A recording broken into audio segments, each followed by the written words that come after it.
Terima kasih Tuhan, kami mengucap syukur. Kami percaya Tuhan, Engkau mengasihi setiap kami dan Engkau rindu untuk menyampaikan isi hati-Mu. Dan kami semua boleh diberkati dan banyak orang juga diberkati, dipulihkan dan makin bertumbuh sungguh-sungguh dalam Engkau. Berbicaralah Tuhan, pakai sepenuhnya hamba-Mu ini. Kami semua mengembalikan kemuliaan hanya untuk Engkau, karena hanya Engkau saja yang layak dimuliakan. Kami serahkan Tuhan, penuhi dan kuasai hamba-Mu. Dalam nama Yesus Kristus kami sudah berdoa. Haleluya. Amin. Ya, shalom. Sebagai anak-anak terang, kita melihat dunia yang gelap ini, kita melihat dari sisi yang terang. Maka kejadian apapun yang terjadi, kita mesti memandang dari terang, sehingga kita mengerti bahwa semua itu rancangan Tuhan, dan kita harus percaya rancangan Tuhan itu terbaik. Nah, tentu kita terus merenungkan firman Tuhan untuk menganalisa apa yang dikehendaki Tuhan dan apa yang sedang terjadi ini, apa perkenan Tuhan atau bagaimana sikap kita terhadap masalah-masalah di dunia ini. Nah, di 2 Timotius 3 ayat 2, manusia akan menyintai dirinya sendiri dan menjadi hamba uang. Mereka akan membual dan menyombongkan diri, mereka akan menjadi pemfitnah, mereka akan berontak terhadap orang tua dan tidak tahu berterima kasih, tidak memperdulikan agama. Nah, kita koreksi apa yang terjadi di hari-hari saat ini, sehingga setiap kita bisa lebih waspada, lebih hati-hati, dan lebih kuat berjalan dalam kehendak Tuhan. Nah, yang pertama, manusia akan menyintai diri sendiri dan menjadi hamba uang. Nah, kita merenungkan memang 100 tahun yang lalu atau 70 tahun yang lalu itu keadaan manusia mungkin lebih baik, ya. Jadi banyak hal-hal yang sosial yang dilakukan, seperti rumah sakit sosial, ya, guru-guru, sekolah-sekolah itu sosial, ya, gereja-gereja atau tempat-tempat ibadah itu juga sosial. Nah, terakhir-akhir ini memang kita lihat banyak yang dimanfaatkan, diserongkan, bukan lagi ke sosial tapi sudah komersil. Nah, maka kita bisa merenungkan dan mengetahui bahwa akhir-akhir ini memang manusia makin menyintai diri sendiri dan menjadi hamba uang. Kita harus waspada dan kita harus tetap tekun dan setia kepada Tuhan. Nah, inti dari Alkitab semestinya sederhana. Kita diminta Tuhan untuk hidup karena kasih. Jadi kita mengasihi Tuhan dan mengasihi sesama. Dan kita terus-menerus harus mengandalkan Tuhan untuk memperoleh kekuatan kasih yang berasal dari Tuhan, sehingga kita mempunyai kasih yang melimpah di hati dan kita bisa mengeterapkan mengasihi sesama. Hanya ini pedomannya. Maka itu sebagai orang Kristen, kita jangan bingung dengan terombang-ambing dengan arus dunia, tapi kita tetap berpegang pada kehendak Tuhan dan kita berjalan dalam kehendak Tuhan. Memang kenapa manusia kok bisa makin menyintai diri dan makin menjadi hamba uang? Karena zaman ini memang kebutuhan makin banyak, ya. Soal komunikasi kita sudah memakai alat-alat canggih, transportasi juga, informasi, ya, segalanya memakai barang-barang yang terus berubah dan terus mengikuti zaman, sehingga kita membutuhkan uang untuk dapatkan yang lebih baik. Dan perkembangan ini sangat luar biasa karena 100 tahun terakhir ini perkembangan penemuan manusia ini sangat hebat. Kedepan memang manusia akan digantikan oleh robot sebagian, ya, untuk pekerjaan rutin itu robot akan menggantikan. Mungkin ada beberapa robot, beberapa manusia yang bisa digantikan satu robot. Ya, contoh ada 30 ahli hukum itu melawan satu robot, itu keputusannya sama dalam bidang hukum. Orang ahli catur bisa kalah dengan robot. ya. Jadi ada tingkat-tingkatannya. Maka itu robot ini nantinya akan menggantikan hal-hal yang udah rutin, ya, yang sudah ada, gitu ya. Jadi maka itu disebut juga robot itu kepandaian manusia yang dikumpulkan dan bisa dilakukan. Tapi robot tetap tidak bisa mengasihi dan robot tidak kreatif, ya. Nah, kita lihat seperti smartphone, ya, ini luar biasa. Kita bisa kirim uang, menerima uang. Dulu pakai kurir ngirim uang, ya, ngirim berita juga gitu. Kita keluar negeri juga berapa detik nyampe, ya. Dulu mesti pakai pos, pakai surat, pakai kendaraan, pakai kurir dan sebagainya. Maka ini luar biasa keadaan dengan kecepatan transformasi soal transportasi, komunikasi, informasi, ya. Ini orang ingin cepat mendapatkan hal-hal yang canggih tersebut, dan itu membutuhkan uang. Dan kebutuhan hidup bukan lagi makan, minum, dan pakaian, tapi ya barang-barang yang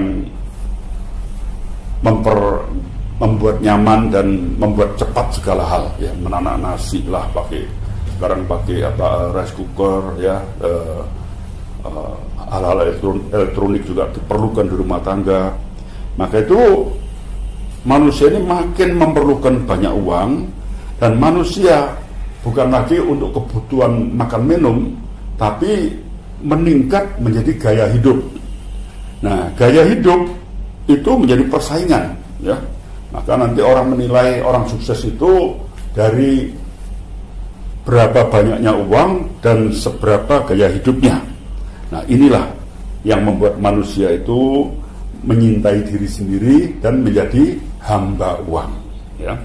Maka setiap kita yang mengerti, hati-hati, ya. Kita tetap bertahan dalam kebenaran Tuhan, harus selalu bersyukur. Ketika kita sudah mengasihi diri sendiri dan menjadi hamba uang, Tuhan mengatakan, engkau menyembah siapa? Mamon atau Allah?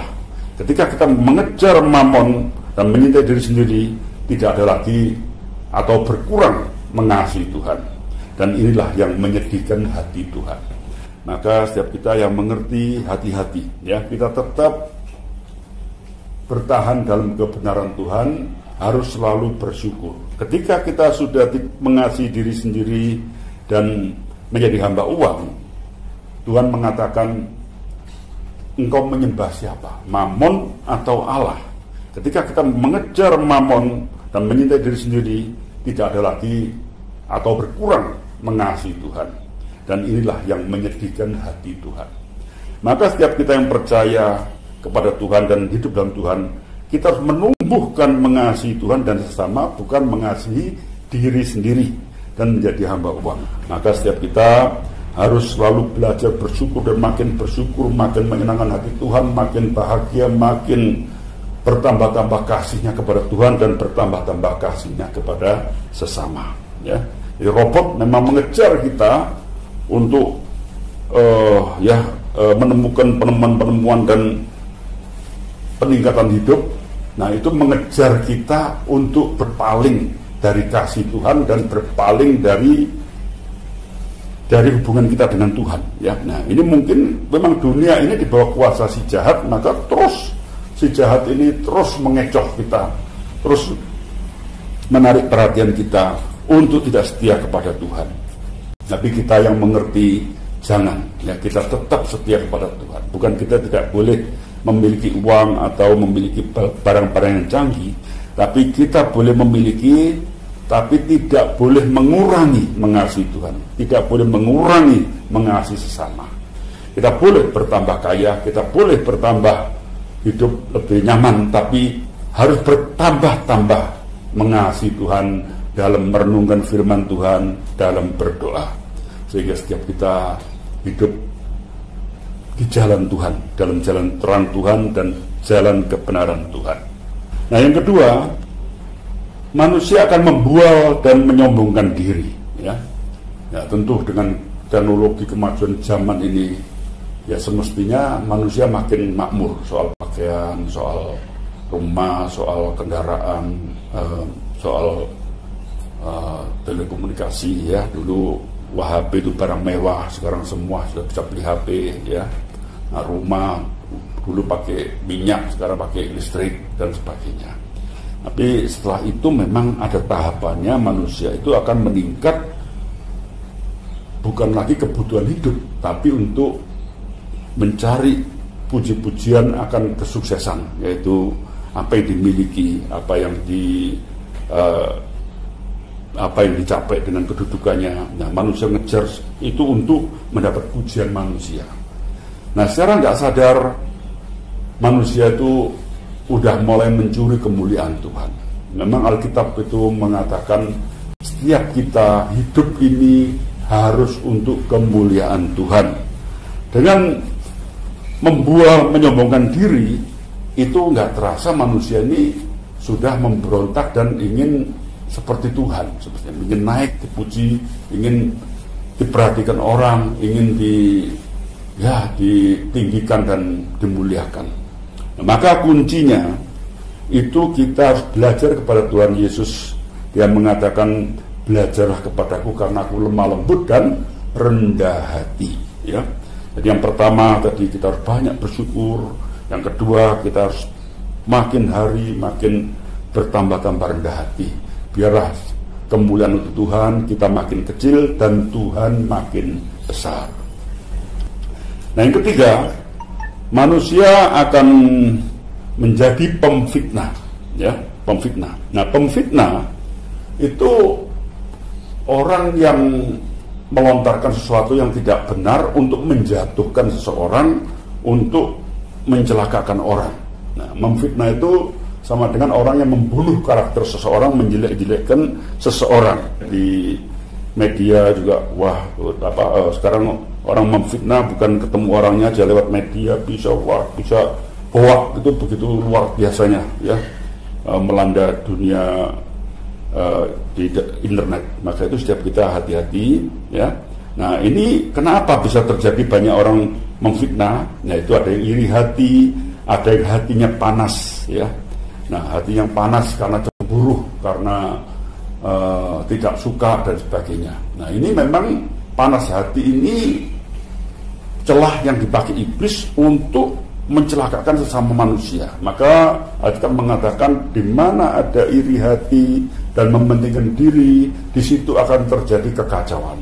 Maka nanti akhir zaman, akhir mendekati hari akhir ini, itu makin banyak pemfitnah, makin banyak orang hatinya panas, makin banyak kekacauan. Itulah tanda-tandanya. Dan kita sudah melihat sekarang ini di negara mana-mana mereka sudah pada resah dan memberontak.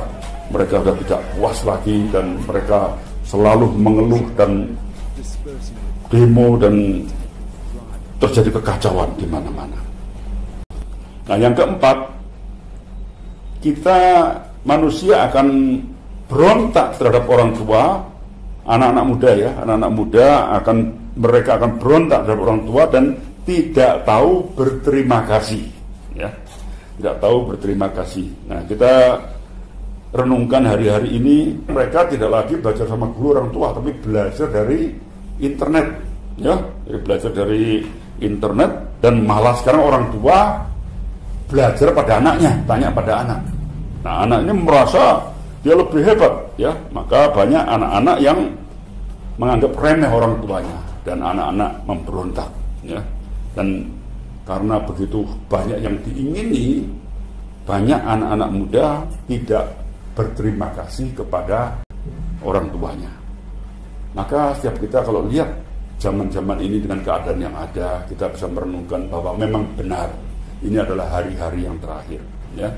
Di kitab Ibrani 12 ayat 9 saya bacakan, selanjutnya dari ayah kita yang sebenarnya kita beroleh ganjaran dan mereka kita hormati. Kalau demikian, bukankah kita harus lebih taat kepada Bapa segala roh supaya kita boleh hidup? Nah, ya. Maka itu setiap kita yang mengerti kebenaran, nah kita harus menghormati orang tua dan lebih taat kepada Bapa segala roh, yaitu Tuhan sendiri, supaya kita beroleh hidup, ya, hidup kekal, hidup tentram, hidup damai. Karena di mana ada ketentraman, damai, sukacita, di situ akan mengalir kesejahteraan. Maka di yang keempat ini kita harus menghormati orang tua dan mentaati Bapa di sorga, apa yang dikehendakinya. Yang kelima, tidak memperdulikan agama. Ya, jadi kita lihat sekarang, kita koreksi apakah banyak yang tidak memperdulikan agama. Kalau kita lihat di Amerika, di Eropa, ya, di tempat-tempat lain, banyak orang yang tidak lagi mengikuti kumpulan-kumpulan orang beragama, tapi bahkan yang melayani di bidang-bidang agama ini memanfaatkan agama dalam politik, dalam keuangan. Maka disebut di Alkitab bahwa nanti pada hari-hari terakhir akan muncul nabi-nabi palsu, mesias-mesias palsu, ajaran palsu, guru palsu, dan rasul palsu. Nah, bagaimana kita bisa mengoreksi dan melihat mana yang benar dan palsu? Tetap ukurannya adalah kasih. Di mana ada kasih, di situ kebenaran. Karena kasih adalah kebenaran. Maka setiap kita yang mengerti, maka kita bertumbuh dan bertahan dalam kasih. Dan semua ajaran apapun, ya, kita bisa menilai dari apa yang diakibatkan atau apa yang dituju. Kalau itu memang kasih, itu memang kebenaran. Karena kasih adalah kebenaran.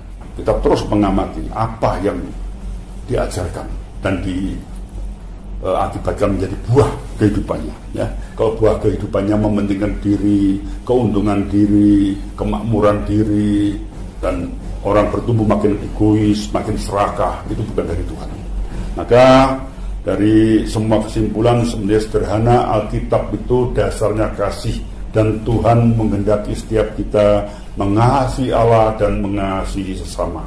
Dan kita harus pegang teguh itu, meskipun dunia ini arusnya begitu kuat dan banyak orang yang ikut arus dunia, maka dikatakan arus dunia ini adalah jalan lebar.